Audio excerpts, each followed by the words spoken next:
नाशिक शहर police आयुक्तालयातील Satpur police Thane हद्दीतील tours and ट्रॅव्हलचे मालक सुनील ओखा निकम यांची होंडा सिटी कार भाडे तत्वावर घेऊन जात त्याचे भाडे न देता वाहन परस्पर विक्री करून पैशाचा अपहार झाल्याबाबतची फिर्याद सातपूर पोलीस ठाण्यात देण्यात आली होती.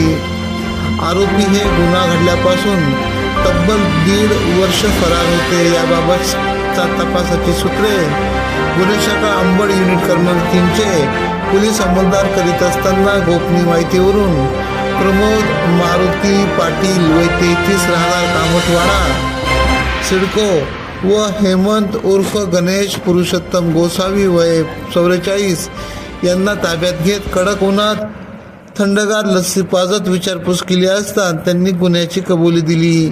हेमंत गोसावी याच्या विरुद्ध अगोदरच उपनगर पोलीस ठाण्यात 2 गुन्हे दाखल आहे.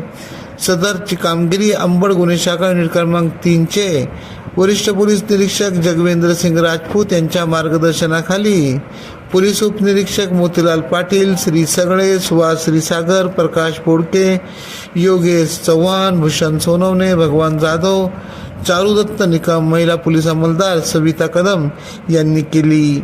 AKP न्यूजसाठी ब्युरो चीफ अनवर खान पठाण, नाशिक.